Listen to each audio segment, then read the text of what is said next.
अप्रैल माह 2025 का पहला सप्ताह मकर राशि के लोगों के लिए कैसा होने वाला है। जय माता दी दोस्तों, आप सभी का स्वागत है हमारे YouTube चैनल अमृता एस्ट्रो में। और आज की इस वीडियो में मैं बात कर रही हूं 1 अप्रैल से 7 अप्रैल तक के मकर राशि फल के बारे में। इन 7 दिनों में जो योग बनेंगे उन योगों का प्रभाव क्या होगा, जो ग्रहों की स्थिति रहेगी उनका क्या प्रभाव होगा, और कौन सा ग्रह राशि बदलेगा और क्या उपाय आप कर सकते हैं। आपके इन 7 दिनों की पॉजिटिव चीजें, नेगेटिव चीजें, उपाय और हर एक चीज के बारे में हम यहाँ बात करेंगे। तो सबसे पहले मैं योग और ग्रहों की बात करती हूँ। तो जैसा कि आप सभी को पता है, मीन राशि में पंचग्रही योग बना हुआ है, चंद्रमा वहां से गोचर कर जाएंगे। और दूसरा है कि 3 अप्रैल को मंगल देव मिथुन राशि से निकलकर कर्क राशि में प्रवेश कर जाएंगे, जो उनकी नीच की राशि होती है। अब गुरु वृषभ में है, केतु कन्या में बैठे हुए हैं। तो इस तरह से तो ग्रहों की स्थिति हो गई।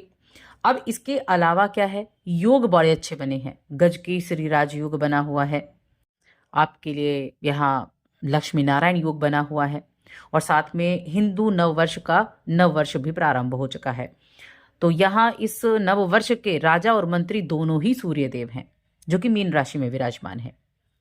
अब देखिए, नवरात्र चल रहे हैं, चैत्र नवरात्र चल रहे हैं, और नवरात्र का समय है, तो कहीं ना कहीं एक मंगलमय और धर्म से जुड़ा हुआ और एनर्जीदायक ये समय चल रहा है, क्योंकि 9 दिनों में माँ दुर्गा पृथ्वी पर वास करती हैं। तो इस वजह से भी ये जो समय है ये काफ़ी उपयुक्त, मैं कहूँगी अच्छा समय है आपके लिए।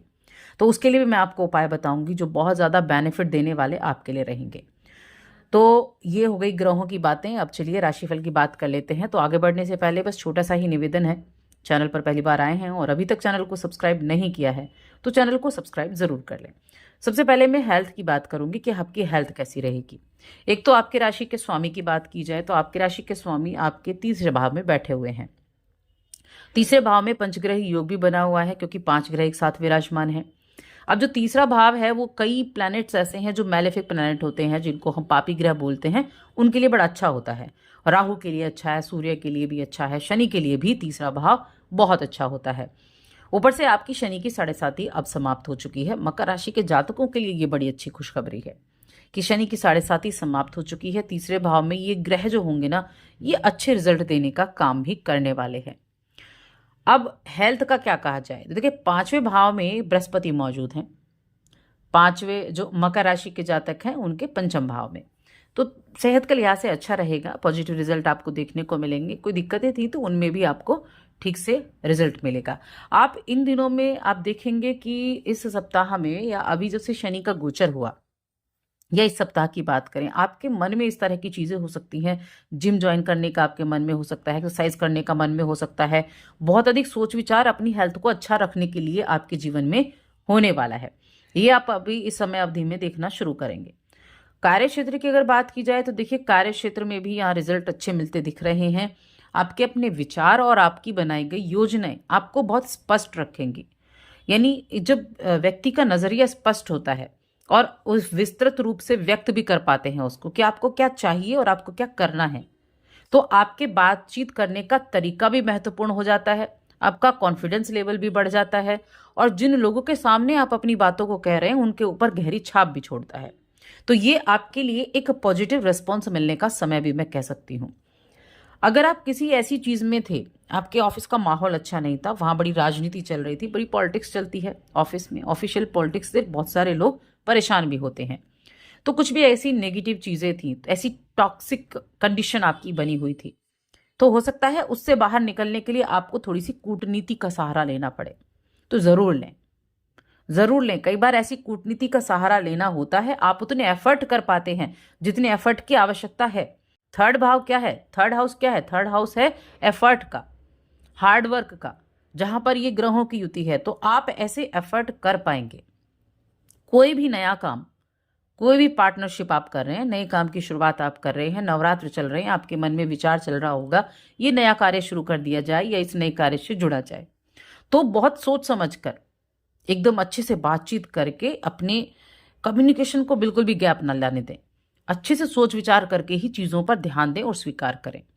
कोई भी पार्टनरशिप में जो बिजनेस है, अपने जो एक विचार है ना, एक आपके पार्टनर्स के बीच में, उसको बहुत अच्छे से रखें। कार्यशैली को ठीक से करें, गलतफहमी की कोई गुंजाइश ही ना रहे। फिर देखिए कितना अच्छा इस साढ़े साथी के खत्म होने का रिजल्ट आपको प्राप्त होता है। अब यहाँ हम बात करें, देखिए आपके बाकी करियर में और जो चीज़ें हैं, आपका पेशा कुछ भी हो, आपकी जॉब है, आपका नौकरी है, नौकरी करने वाले लोगों के लिए अपने उच्च अधिकारियों का सपोर्ट भी मिलेगा कार्य क्षेत्र में और कहीं ना कहीं ठीक रहेगा। देखिए अगर आपके पास जॉब नहीं है, आप बेरोजगार हैं और रोजी रोजगार से जुड़े अवसर को हाथ से भी नहीं जाने देना चाहते हैं, आपको लग रहा है कोई अवसर आपको मिलने वाला है, ऐसे ही आपके मन में चल रहा है, तो बिल्कुल भी मैं कहूँगी जो काम आपको मिल रहा है उसको पकड़ें, उसके बाद आगे की सोचें। सबसे पहले आपको अपने लिए रोजगार देखना है। थोड़े से एफर्ट डालने पर ही अभी मैं कहूँगी आपको रोजगार की प्राप्ति हो जाएगी। हो सकता है जो आप चाह रहे हो वो ना हो, लेकिन हाँ रोजगार जरूर प्राप्त होगा। तो उस रोजगार से जुड़े, उसके बाद आगे की प्लानिंग आप कर सकते हैं। कोई भी लाभ कमाने के लिए किसी भी नियम कानून का उल्लंघन आपको नहीं करना है, इस चीज का खास तौर से ध्यान रखना है। किसी भी प्रकार के शॉर्टकट को लेने से आपको बचना होगा, वरना आपको नुकसान भी झेलना पड़ सकता है। कारोबार से जुड़ी हुई कोई भी नई डील करने जा रहे हैं तो अपने शुभ चिंतक हो गए, उनसे सलाह मशवरा जरूर करें। थोड़ी पॉजिटिव और नेगेटिव चीजों की बात कर लेते हैं। मित्रों या सहयोगियों के साथ फोन पर कोई महत्वपूर्ण बातचीत करते हैं तो वो ध्यान से करें। किसी भी समस्या का समाधान आपको मिल जाएगा, ये तो पॉजिटिव चीजें हो गई। कॉन्फिडेंस रहेगा, आपके लिए एनर्जी बड़ी अच्छी होगी, कामों को अपना पूरा कर पाएंगे। अब नेगेटिव क्या होने वाला है, पॉजिटिव तो हमने उससे पहले भी बात की। तो इस सप्ताह में घर की सुख सुविधाओं संबंधी चीजों की खरीदारी करने के लिए खर्चा होगा। आप खर्चे की तरफ जाते हुए दिखाई देंगे, जो आपके बजट को बिगाड़ सकता है। या दूसरा क्या होगा, कोई अपनी देखिए चीजों को बड़ा संभाल के रखें। किसी चीज के खोने की आशंका बनी हुई है, चोरी होने की आशंका बनी हुई है। और दूसरी चीज है कि बच्चों की गतिविधि, बच्चों की संगति, इस चीज पर आपको ध्यान रखना ज्यादा जरूरी है। उनका मार्गदर्शन समय समय पर जरूर करते रहें। एक उनके साथ अपना जो एक बर्ताव है ना, वो एक ऐसा बर्ताव रखें जो एक फ्रेंड वाला मैं कहती हूँ। उस बर्ताव को अपने पास रखें कि वो अपनी किसी बात को भी ना छुपा पाए, आपके सामने हर एक बात ही करे। तो थोड़ा सा बच्चों पर ध्यान रखना जरूरी है। बाकी हेल्थ की हमने बात कर ली है, और हम रिलेशंस की बात करते हैं, लव लाइफ और हम वैवाहिक जीवन ये कैसा रहेगा। तो रिश्ते नातों की दृष्टि से ये सप्ताह अच्छा है, और प्रेम संबंध में किसी भी गलत फहमी को बचाए रखना है। कुछ हो सकता है नोकझोंक की स्थिति बन जाए, तो संवाद शैली जितनी अच्छी होगी, संवाद जितना अच्छा बनाए रखेंगे, उतना ज़्यादा श्रेष्ठ कर भी होगा, यानी बढ़िया रहेगा। अपनी बातों से चीज़ों को सॉल्व करने की कोशिश करें। वैवाहिक जीवन को सुखमय बनाए रखने के लिए आप अपने जीवन साथी की भावनाओं की कद्र भी करेंगे और आपके बीच में निकटता भी रहेगी, अच्छा रहेगा। पार्टनर की भावनाओं को समझें, उनको प्राथमिकता देना शुरू करें, बजाय इसके कि अपनी इच्छाओं को उन पर थोपना। इस चीज़ का खास तौर से ध्यान रखें। बाकी एनर्जी अच्छी होगी, पूरे सप्ताह बहुत एक्टिव भी रहेंगे। अब स्टूडेंट्स की बात करते हैं कि स्टूडेंट्स के लिए कैसा ये समय रहेगा। तो यहाँ देखिए, जो लोग विदेश जाकर पढ़ाई करने के बारे में सोच रहे हैं, तो उनको अपने किसी या तो रिश्तेदार से कुछ समाचार मिल सकता है, कुछ हेल्प मिल सकती है, या फिर किसी करीबी रिलेटिव या कहें ऐसा कोई जानकार जो आपके रिलेटिव के द्वारा आपको जान पहचान करने का मौका मिले, तो उनके द्वारा ही आपको किसी न किसी से शुभ समाचार या हेल्प प्राप्त हो सकती है, ये चीज़ रहेगी। बाकी जो बच्चे हैं बोर्डिंग में हैं, हॉस्टल में रहकर पढ़ाई करें, उनको थोड़ा ध्यान रखना है और मेहनत भी ज़्यादा करनी पड़ सकती है। तो बाकी ठीक ठाक है, अच्छा है। अब नवरात्र चल रहे हैं, आपको क्या करना है। देखिए, नवरात्र के 9 दिन दुर्गा के 9 स्वरूपों को समर्पित होते हैं। हर दिन दुर्गा के एक स्वरूप की पूजा अर्चना की जाती है। तो उसी स्वरूप के बीज मंत्र का, या उसी स्वरूप के मंत्र का, बीज मंत्र नहीं, उसी स्वरूप के मंत्र का जाप आपको करना है 1 माला प्रतिदिन। क्योंकि इन 9 दिनों में आप 9 ग्रहों को भी शांत कर सकते हैं, अच्छा कर सकते हैं, दोषों को दूर कर सकते हैं। 2 नवरात्र जा चुके हैं, तीसरा नवरात्र है। इस दिन से आप शुरू करें उस दुर्गा के स्वरूप का आराधना करना सच्चे मन से, और 1 माला जाप करना उस मंत्र का। तो ये आप जरूर करें। और शनिवार के दिन गरीब बच्चों को कच्चे चावल दान में दें।